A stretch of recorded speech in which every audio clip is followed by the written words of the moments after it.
اب میں آپ کو ذرا اس جو انسانوں میں سے انسان دشمنی کا جن کا سب سے بڑا رول ہے، میں ان کی 2000 سالہ تاریخ کا آپ کے سامنے نقشہ رکھنا چاہتا ہوں۔ ان 1400 سال کا تو میں نے صرف 4 آپ کو پوائنٹس بتائے۔ موسیٰ سے عیسیٰ تک 1400 برس علیہ الصلوۃ والسلام، 2 مرتبہ عروج، 2 مرتبہ زوال، اشیریوں کے ہاتھوں پٹوائی، بابلیوں کے ہاتھوں پٹانا، گریکس کے ہاتھوں مرمت، رومنز کے ہاتھوں مرمت۔ یہ جو 2000 سال ہیں، کیونکہ اب تو ظاہر بات ہے 21ویں صدی شروع ہو گئی، 20 صدیاں حضرت مسیح کو پوری ہو گئی۔ پہلی بات نوٹ کیجئے، حضرت مسیح کی پیدائش ہے سن 1 قبل مسیح۔ یہ نقطہ آپ نے کبھی سنا ہے یا نہیں؟ جب ملینیم کا سلسلہ شروع ہوا تھا پچھلے سال، تو میں نے بیان کر دیا تھا کہ ایک عجیب حساب کے اندر انہوں نے غلطی کی ہوئی ہے۔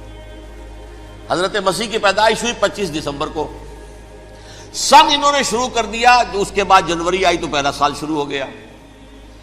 اگر جنوری سے پہلا سال شروع ہوا تو یہ 6 دن جو ہے تو اس کے پچھلے سال میں تھے، لہذا کہا جائے گا کہ Jesus Christ was born 1 year before Christ BC۔ تو 1 قبل مسیح میں حضرت مسیح کی پیدائش ہوئی۔ یہ آخری اسرائیلی نبی اور رسول۔ یہودی علماء کی مخالفت، دشمنی، سولی پر چڑھوا دینا میں بیان کر چکا ہوں۔ سن 33 عیسوی میں جبکہ حضرت مسیح کی عمر 33 برس تھی، اللہ تعالیٰ نے انہیں زندہ آسمان پر اٹھا لیا، لیکن یہودیوں نے اپنے خیال کے مطابق انہیں سولی پر چڑھوا دیا، ان کی موت واقع ہو گئی۔ اگرچہ اس کے بعد یہ اختلاف ہے ان میں، یہودی کہتے ہیں وہ سولی پر چڑھ گیا، ختم ہوا، مر گیا۔ عیسائی کہتے ہیں نہیں، انتقال ہوا ہے مسیح کا صلیب پر، لیکن پھر وہ دوبارہ زندہ ہو گئے ہیں۔ ان کی لاش ایک غار میں رکھ دی گئی تھی، وہاں ریزریکشن ہو گیا، ان کا باعث بعد الموت وہیں ہو گیا، اور پھر انہیں اللہ نے زندہ آسمان پر اٹھا دیا۔ تو ہمارے اور عیسائیوں کے درمیان نوٹ کر لیجئے، یہ چیز مشترک ہے کہ حضرت مسیح آسمان پر زندہ اٹھائے گئے۔ فرق کیا ہے؟ وہ سمجھتے ہیں کہ سولی دیے گئے، سولی پر مرے، پھر زندہ ہوئے، پھر گئے۔ ہم سمجھتے ہیں کہ نہیں، وما صلبوہ وما قتلوہ، انہوں نے نہ صلیب دے سکے انہیں اور نہ انہیں قتل کر سکے، بل رفعہ اللہ الیہ، اللہ نے اٹھا لیا۔ پھر ہمارا اور یہ اس کا عیسائیوں کا ایک اور اتفاق ہے، سیکنڈ کمنگ آف جیسس، حضرت مسیح دوبارہ آئیں گے۔ یہ عیسائیوں کا بھی عقیدہ ہے اور ہمارا بھی۔ بہرحال تو جیسا کہ میں نے عرض کیا کہ اس وقت یہ عذاب استیصال، عذاب اکبر کے مستحق ہو چکے تھے، لیکن اللہ نے ان کی مدت دراز کی ہے، لیکن ان پر دنیاوی عذاب کا ایک کوڑا جو ہے اللہ تعالیٰ کی طرف سے اسی وقت برسا۔ دنیاوی عذاب دنیا میں رہتے ہوئے ختم نہیں کیا گیا۔ 37 برس بعد حضرت مسیح کے رفع سماوی کے 37 برس بعد سن 70 میں یہودیوں نے بغاوت کی رومیوں کے خلاف۔ رومی ٹائٹس جنرل تھا ایک، اس نے پھر جو حملہ کیا ہے، 1,33,000 یہودی ایک دن میں قتل کیا یروشلم میں، اور ہیکل سلیمانی گرا دیا۔ وہ ہیکل پہلے بھی گرا تھا، پہلے 1400 سال کے دوران میں بھی نبوکڈنیزر نے گرایا تھا، لیکن پھر اس کے 150 سال بعد انہوں نے دوبارہ بنا لیا تھا، اس لیے وہ اسے سیکنڈ ٹیمپل کہتے ہیں۔ پہلا ٹیمپل جو حضرت سلیمان نے بنایا تھا، نبوکڈنیزر نے گرا دیا 587 قبل مسیح میں، پھر دوبارہ انہوں نے 150 سال کے بعد بنا لیا۔ وہ اس تاریخ کا حصہ ہے، میں نے جس کے بارے میں آپ کو تفصیل نہیں بتائی۔ اس میں یہ ہوا سن 70 میں وہ گرا دیا گیا، وہ آج تک گرا پڑا ہوا ہے۔ نمبر 2، یہ کہہ دیا گیا کہ یہودیوں اس ارض فلسطین سے نکل جاؤ، تم یہاں نہیں رہ سکتے اب۔ لہذا جس کا جہاں سینگ سمایا چلا گیا، یورپ میں چلے گئے، ایشیا میں آ گئے، عرب میں آ گئے یہ 3 قبیلے جو رات بھی میں نے عرض کیا تھا، بنو قینقاع، بنو نذیر اور بنو قریظہ، یہ وہاں سے آ کے مدینے میں آباد ہو گئے۔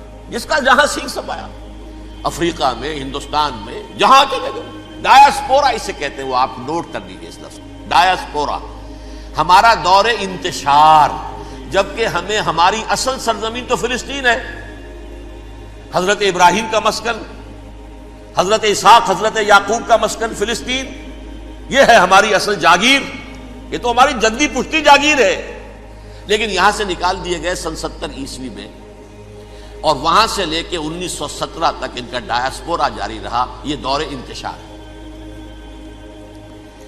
اس دور انتشار کے اب چند حصے ہیں جس کو میں چاہتا ہوں کہ آپ علیحدہ علیحدہ سمجھ لیں۔ دور انتشار کا جو پہلا جو ہے تقریباً 300 برس رومی حکمران تھے، وہ یہودیوں کے بھی دشمن تھے اور عیسائیوں کے بھی دشمن تھے، عیسائی اور یہودی ایک دوسرے کے بھی دشمن تھے، لیکن رومی سمجھتے تھے کہ یہ ایک ہی تھیلی کے چٹے بٹے ہیں۔ رومیوں کے نزدیک عیسائی بھی یہودیوں ہی کا ایک فرقہ تھے، کوئی علیحدہ مذہب تو تھا ہی نہیں،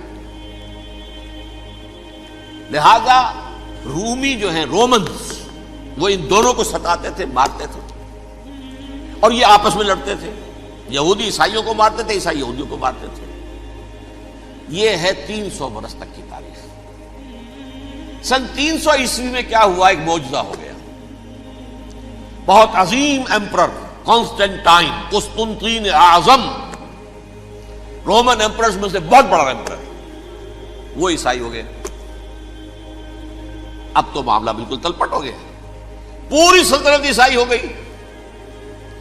اب عیسائیوں کے عیش ہو گئے اور یہودیوں پہ مار پڑنی شروع ہوئی۔ اب عیسائیوں کا آپ خود سوچئے کہ جنہیں وہ خدا بنا بیٹھے ہیں، خدا کا بیٹا قرار دے رہے ہیں، ان کے قاتل کون؟ یہودی بدماش۔ لہذا ان کی وہ پٹائی شروع ہوئی ہے یورپ میں، پوری رومن امپائر میں انہیں ذلیل کیا گیا، شہروں میں آمد بند، علیحدہ رہو، گھیٹوز کے اندر رہو۔ یہودی کا نام جو ہے وہ گالی بن گیا، جیسے آج بھی یہودی گالی کہتے ہیں، جیسے خنزیر کا لفظ، آخر وہ بھی اللہ کی مخلوق ہے، لیکن آپ کو معلوم ہے کوئی شخص زبان پر نام نہیں لانا چاہتا خنزیر کا، سور کا، ہے تو مخلوق، وہ بھی ایک حیوان ہے۔ ایسے ہی یہ ہے یہودی گالی، جیوٹ گالی۔ لہذا ایک طرف تو ان دونوں کے درمیان دشمنی، جس کو قرآن کہتا ہے وَأَغْرَيْنَا بَيْنَهُمُ الْعَدَاوَةَ وَالْبَغْضَاءَ، ہم نے ان کے مابین دشمنی جو ہے پیدا کر دی ہے۔ اور جب یہ پوری سلطنت عیسائی ہو گئی تو قافیہ تنگ ہو گیا یہودیوں کا۔ اب آئیے 571 عیسوی، یعنی جبکہ ڈایاسپورا کو کتنا عرصہ ہو چکا تھا؟ 500 برس۔ سن 70 سے شروع ہوا ڈایاسپورا، جب ٹائٹس نے گرایا ہے ہیکل کو اور نکال باہر کیا انہیں فلسطین سے، بھاگ جاؤ، یہاں ایک یہودی بھی نہیں رہے گا، فلسطین سے نکال دیے گئے۔ اس کے پورے 500 برس بعد سن 571 عیسوی میں حضور کی پیدائش ہوئی، ولادت باسعادت محمد الرسول اللہ صلی اللہ علیہ وسلم۔ 610 میں آپ پر وحی کا آغاز ہوا، لیکن حضور کے ساتھ ان کا معاملہ کیا رہا؟ اول تو جبکہ حضور ابھی مکے ہی میں تھے، یہودیوں نے ریشہ دوانیاں شروع کر دی حضور کے خلاف۔ قریش مکہ کو سکھاتے تھے، پڑھاتے تھے، ان سے یہ پوچھو، ان سے یہ پوچھو، انہیں اس طرح تنگ کرو، ان سے یہ امتحان لو، یہ آپ کے علم میں ہے۔ سورہ بنی اسرائیل میں، سورہ کہف میں وہ سوالات، جو امتحانی سوالات آئے تھے، ذوالقرنین کون تھا، اصحاب کہف کون تھے، تم رسول بنے پھرتے ہو تو بتاؤ، اور یہ روح کی حقیقت کیا بتاؤ۔ یہ ساری ریشہ دوانیاں کر رہے تھے بیٹھے ہوئے، ابھی وہیں پر حضور ابھی پہنچے بھی نہیں۔ ہجرت فرما کر حضور تشریف لے آئے تو حضور نے، جسے ماسٹر سٹروک کہا جائے گا، یعنی اسٹیٹس مین شپ کا ماسٹر سٹروک، آپ نے مدینے میں آتے یہودیوں کے ساتھ پیکٹ کر دیا، جوائنٹ ڈیفنس پیکٹ آف مدینہ، کہ اگر مکے والے ہم پر حملہ کریں گے تو ہم مل جل کر ایک قوم کی حیثیت سے مقابلہ کریں گے۔ یہ میثاق مدینہ کہلاتا ہے، جس کے بہت غلط معنی پہنائے جا رہے ہیں آج کل۔ بہرحال میں موضوع میرا چونکہ یہ نہیں، میں ادھر نہیں جاؤں گا، لیکن ہوا کیا؟ ہر مرتبہ یہ خیانت کے مرتکب ہوئے، ان نے جو عہد کیے تھے ان سے پھرے، اندر ہی اندر سازش، ریشہ دوانی، حضور کی بدترین دشمنی۔ سورہ نساء کی آیت نمبر 12 میں 14 میں 13 میں فرمایا ہے لا تزال تطلع علی خائنۃ منہم، اے نبی ہمیشہ آپ کے علم میں ان کی طرف سے خیانتیں، بددیانتیاں آتی رہیں گی. اور بار بار وہ مسلسل جنگ کی آگ بھڑکاتے تھے. قریش کو دعوت دیتے، آؤ آؤ آؤ ہم اندر سے بغاوت کر دیں گے، تم آؤ تو صحیح، ختم کریں محمد کو اور اہل ایمان کو صلی اللہ علیہ وسلم ورضی اللہ تعالی عنہم اجمعین. لیکن پھر جب وہ آتے تھے تو یہ دبک جاتے تھے، ان میں ہمت نہیں تھی. میدان کے مرد نہیں رہے تھے کہ سورہ حشر میں ان کا نقشہ کھینچا گیا ہے. کھلے میدان میں مقابلے کی اس کے اندر صلاحیت ہی نہیں. یہ تو فصیلوں کے پیچھے سے، جیسے عورتیں کہیں دیہات میں لڑائی ہوتی ہے تو مرد جو ہے گلیوں میں لڑتے ہیں، عورتیں اوپر سے پتھر پھینکتی ہیں، بس وہ کام یہ کر سکتے تھے. من ورائے جدر، فصیلوں کے پیچھے سے، جنگ میں میدان میں نہیں آ سکتے. بہرحال قرآن مجید میں ہے یہ سورہ مائدہ کی آیت نمبر 64، کلما اوقدوا نارا للحرب اطفاها اللہ. اکثر و بیشتر مواقع پر تو یہ جب آگ بھڑکاتے تھے جنگ کی، اللہ اسے بجھا دیتا تھا. لیکن بہرحال اس کے باوجود جنگیں ہوئی، غزوہ بدر، غزوہ احد ہوئی کہ نہیں؟ یہ ساری اصل شرارت ہوئی. اور اس کے نتیجے میں حضور نے پھر ایک ایک کر کے 3 قبیلوں کو سزا دی. غزوہ بدر کے فوراً بعد بنو قینقاع نکالے گئے مدینے سے، غزوہ احد کے فوراً بعد بنو نذیر نکالے گئے، اور غزوہ احزاب کے بعد بنو قریظہ نکال دیے گئے. یہ تو میں نے آپ کے سامنے رکھ دیا صرف حضور کے زمانے میں ان کا کیا رویہ رہا. دشمن، رات بھی ہم نے وہ آیت پڑھی تھی، لَتَجِدَنَّ أَشَدَّ النَّاسِ عَدَاوَةً لِلَّذِينَ آمَنُوا الْيَهُودُ وَالَّذِينَ أَشْرَكُوا. اہل ایمان کی دشمنی میں شدید ترین تم پاؤ گے یہودیوں کو اور مشرکین. مشرکین بھی بعد میں ہے، پہلے یہودی. حضور کے بعد کیا ہوا اب یہ نوٹ کیجئے، یہ ان کی تاریخ کا دوسرا دور. حضرت عمر رضی اللہ تعالیٰ عنہ کا عہد خلافت ہے. بیت المقدس کا محاصرہ کیا گیا، فصیل بڑی اونچی، شہر اندر سے سیلف سفیشینٹ، حملے کا راستہ کوئی نہیں. محاصرہ طول کھینچ رہا ہے لیکن ان کے پاس رسد بھی موجود ہے، پانی بھی موجود ہے، وہ دروازے بند کر کے بیٹھے ہوئے. بالآخر اللہ تعالیٰ کی مشیت کا ظہور کیسے ہوا؟ ان کے کچھ علماء آئے فصیل پر، کہا دیکھو مسلمانوں، تم قیامت تک بھی یہاں پڑے رہو گے محاصرہ کر کے، ہمارا یہ شہر فتح نہیں ہوگا. ہاں ایک درویش بادشاہ کے ہاتھوں یہ شہر فتح ہونا ہے، لیکن تمہارے اندر ہمیں وہ نظر نہیں آ رہا. ابو عبیدہ بن الجراح رضی اللہ تعالی عنہ، امین هذه الامہ، ان کا فوراً ذہن گیا وہ درویش بادشاہ مدینے میں بیٹھا ہوا ہے عمر رضی اللہ تعالی. اب ایک اور عمر بھی ہے جو قندھار میں بیٹھا ہے. نقشہ وہی ہے، سادگی کی حد تک نقشہ وہی ہے، بالکل وہی، اپنی آنکھوں سے دیکھا ہے وہی سادگی. عمر اول، عمر ثانی تھے عمر بن عبد العزیز. اب ایک اللہ کے فضل سے اللہ تعالیٰ ایدہ اللہ بنصرتہ، اللہ تعالیٰ ان کی نصرت فرمائے، دشمنوں کو ان کے مقابلے میں نیست و نابود کرے. انہوں نے ریکویسٹ بھیج دی کہ حضور تشریف لائیے، یہ شہر فتح ہو جائے گا. وہ ہے سفر تاریخی، اتنا طویل سفر، تقریباً 700 میل، ایک اونٹ، ایک خادم، ایک منزل پہ امیر المومنین اوپر بیٹھے، خادم آگے چل رہا ہے، اگلی منزل پہ خادم اوپر بیٹھا ہے، امیر المومنین آگے جا رہے ہیں. اور جب پہنچے ہیں تو وہ باری تھی خادم کی.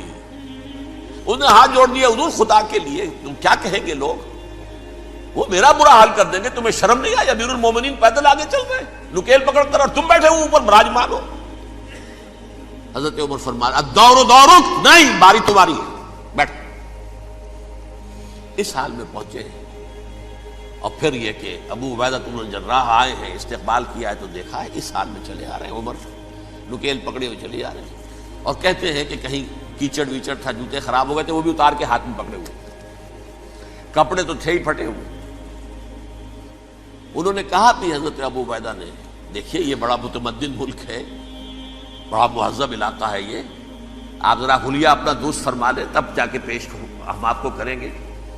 آپ نے فرمایا نحن قوم اعزنا اللہ بالاسلام، ہم وہ قوم ہیں جنہیں اللہ نے عزت دی ہے اسلام کے ذریعے سے. کپڑوں کے ذریعے سے نہیں، دولت کے ذریعے سے نہیں۔ اسی حال میں گئے ہیں، اوپر سے انہوں نے کھڑے ہو کر نشانیاں دیکھی ہیں، اپنی کتابیں کھولی، ہاں یہ وہی ہے، اچھا لو جی سرنڈر، شہر تمہارے ہاتھ میں۔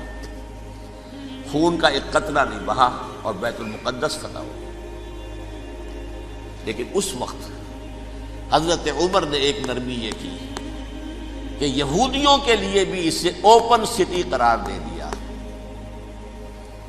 یہ احسان عظیم حضرت عمر کا، اس سے پہلے یہودی آ ہی نہیں سکتا تھا، داخل ہی نہیں ہو سکتا تھا، وہاں وہ آ کر وزٹ نہیں کر سکتا تھا، زیارت نہیں کر سکتا تھا اپنے مقدس مقامات کی۔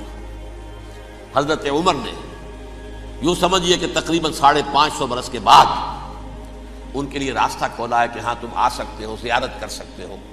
لیکن یہ عیسائیوں نے لکھوایا معاہدے کے اندر، انہیں یہاں آپ آباد ہونے کی اجازت نہیں دیں گے، لیکن کم وزٹ دی پلیسز، دیکھیں زیارتیں کریں اور جائیں۔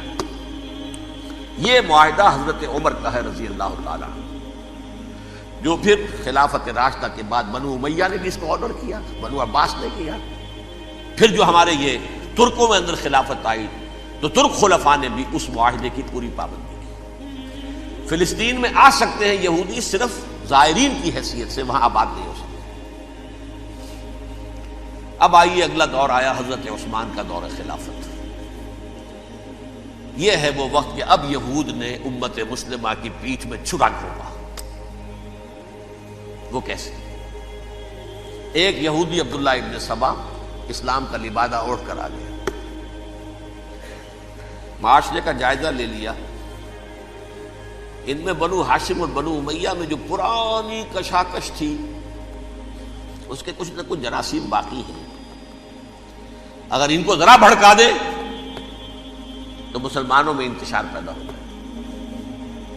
کہا یہ عثمان کون ہے؟ یہ تو بنو امیہ میں سے ہے، یہ حق تو بنو ہاشم کا ہے، خلافت ان کے پاس ہونی چاہیے، محمد کے تو رشتہ دار وہ ہیں صلی اللہ علیہ وسلم۔ عوام الناس کے اندر بات پھیلنی شروع ہوئی، پھر ایک بڑی سازش کے انداز میں حضرت عثمان کے خلاف پروپیگنڈا، حضرت عثمان کے جو عاملین تھے، گورنر تھے، ان کے خلاف پروپیگنڈا، اور ایسی ہوشیاری کرتے تھے کہ کوفے میں کوفے کے حاکم کے خلاف کچھ نہیں کہنا، اجی مصر میں یہ ہو رہا ہے، اجی شام میں یہ ہو رہا ہے، اجی یہ جو عثمان ہے وہ یہ کر رہا ہے، یہ ظلم ہو رہا ہے، یہ لوٹ مار ہو رہی ہے، یہ خیانتیں ہو رہی ہیں۔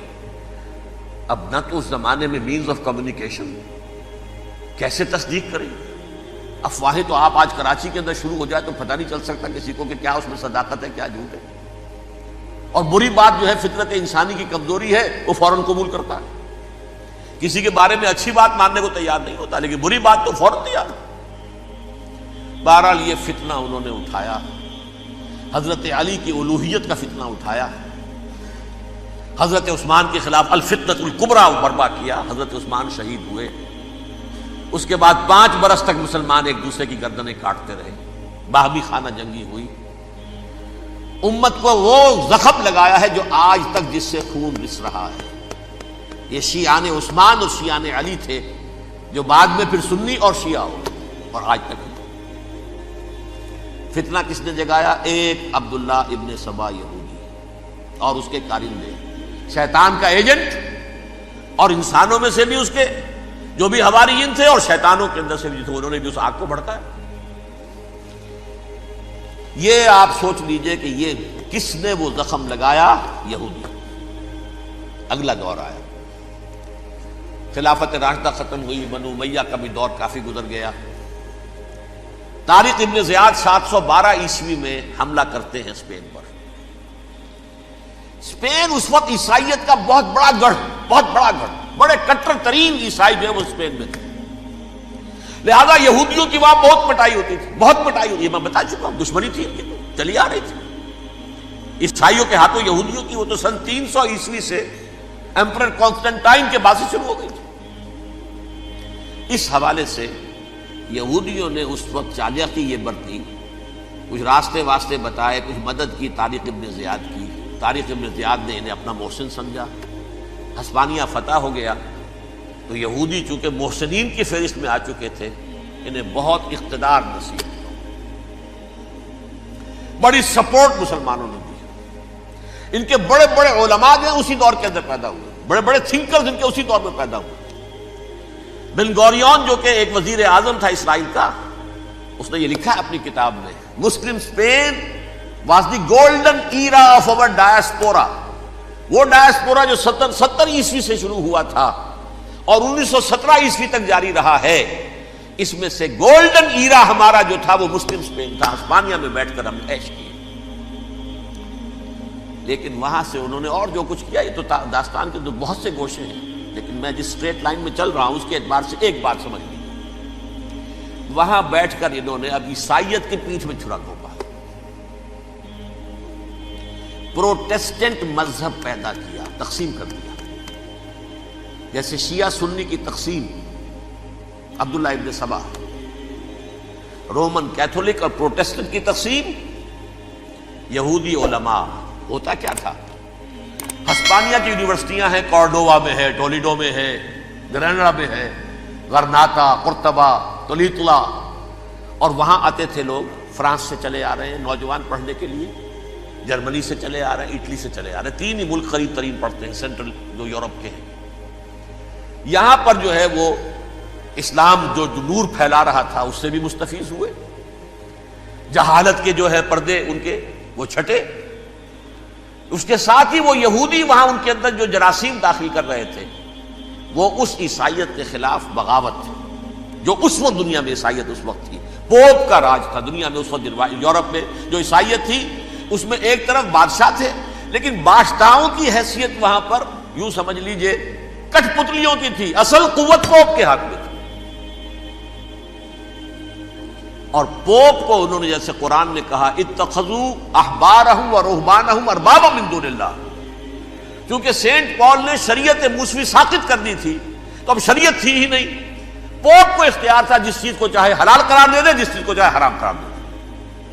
اتخذوا احبارهم ورهبانهم اربابا من دون اللہ. انہوں نے کہا صاحب یہ پوپ کس بلا کا نام ہے، یہ بھی انسان ہے. بات تو ٹھیک تھی نا، اصل حیثیت تو کتاب کی ہونی چاہیے، ڈیوائن بک، دی ریویلڈ اسکرپچر. لہذا اور یہ کتاب ہر شخص پڑھ سکتا ہے.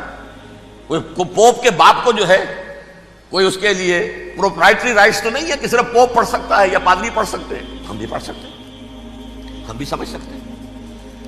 یہ باتیں تھی کہ جن کو بڑھا چڑھا کر بیان کر کے اور پوپ کا اقتدار ختم کرا دیا اور توجہ مرکوز کر دی بائبل کی طرف. اب بائبل میں بڑا حصہ تو اولڈ ٹیسٹامنٹ کا ہے. نتیجہ کیا ہوا؟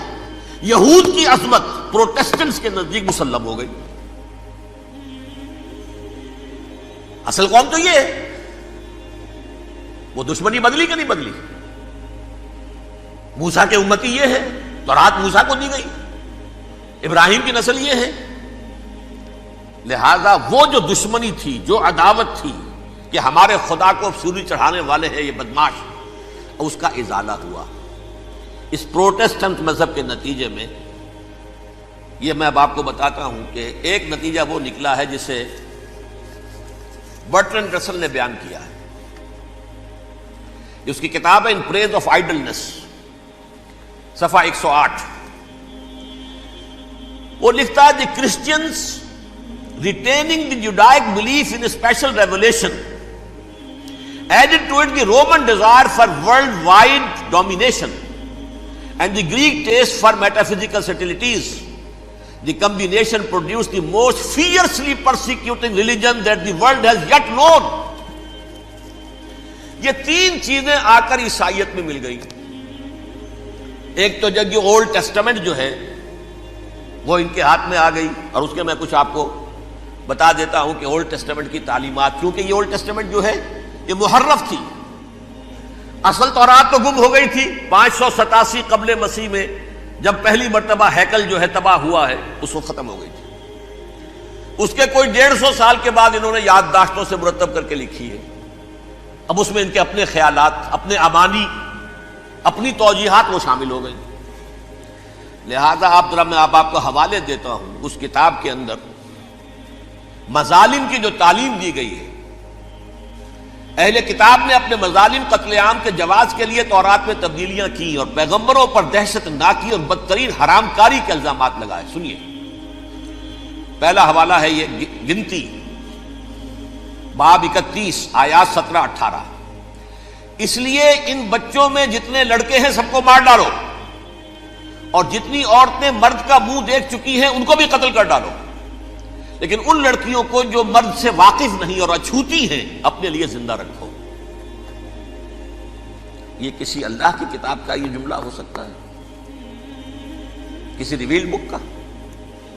اور سنیے، یہ ہے استثناء ڈیٹرانومی باب 20 آیت 16-18. پر ان قوموں کے شہروں میں جن کو خداوند تیرا خدا میراث کے طور پر تجھ کو دیتا ہے، کسی ذی نفس کو جیتا نہ بچا رکھنا، جیسا خداوند تیرے خدا نے تجھ کو حکم دیا بالکل نیست کر دینا. مرد، عورتیں، بچے، بوڑھے سب ختم. یہ کتاب مقدس ہے. اور سنیے، سموئیل باب 27 آیت نمبر 9. اور داؤد نے اس سرزمین کو تباہ کر ڈالا اور عورت مرد کسی کو جیتا نہ چھوڑا. نمبر 4، ان سب آباد شہروں کو ماں، عورتوں اور بچوں کے بالکل نابود کر ڈالا. کتاب استثناء باب 3 آیت 6. یہ ہے جو کہہ رہا ہے برٹرینڈ رسل، کرسچینٹی میں آ کر اب یہ 3 چیزیں شامل ہو گئی. ایک تو یہ باربیرین یہ تعلیم جو ہے، اور یہ مذہب کے نام پہ تعلیم، یہ کتاب مقدس کی تعلیم. نمبر 2، رومنز کے اندر جو ایک تمنا تھی ورلڈ ڈومینیشن کی، وہ عیسائیت کے اندر آ گئی. اس لیے کہ پوری رومن امپائر جو ہے عیسائی ہو گئی، تو اسے وراثت کے اندر ورلڈ ڈومینیشن کی جو ایک تمنا تھی وہ مل گئی. اور پھر یہ کہ انہوں نے جو توہمات تھے یونانیوں کے، ان کو بھی اپنے ہاں مختلف شکلوں کے اندر جمع کر لیا. ان 3 چیزوں کا the combination produced the most fiercely persecuting religion that the world has yet known. اس کے نتیجے میں دنیا میں تاریخ انسانیت کے اندر جو بدترین خوخار ترین مذہب ہو سکتا ہے وہ شکل عیسائیت نے اختیار کی. اور اس کا مظہر عتم کیا تھا؟ نوٹ کیجیے، صلیبی جنگیں. ایک بات ٹائم ٹیبل کے اعتبار سے نوٹ کر لیجئے گا. فرسٹ ملینیم ختم ہوا، سیکنڈ شروع ہوا. ان کے 1000 سال ختم ہوئے تو 11ویں صدی میں سیکنڈ ملینیم شروع ہوا، تو پہلی صلیبی جنگیں ہوئی. لاکھوں مسلمان قتل کیے. صرف یروشلم کے اندر اتنا خون بہایا ہے کہ خود ان کے ہسٹورینز لکھتے ہیں کہ جب ان صلیبیوں نے جب گھوڑوں کے ساتھ وہ چل رہے تھے گلیوں میں، تو ان کے گھوڑوں کے گھٹنوں تک خون کی ندی بہ رہی تھی. جہاں سے گزرے ختم کرتے چلے گئے، آبادیاں کی آبادیاں ختم. اگرچہ اس کروسیڈ میں گیہوں کے ساتھ گھن بھی پسا، یہودی بھی بہت مارے گئے. یہ فرانس سے، جرمنی سے جب یہ کروسیڈرز آ رہے تھے، 3000 میل کا سفر طے کر کے آئے تھے. سوچئے تو صحیح، اربن ثانی پوپ جو تھا، آگ لگا دی تھی اس نے پورے یورپ کے اندر.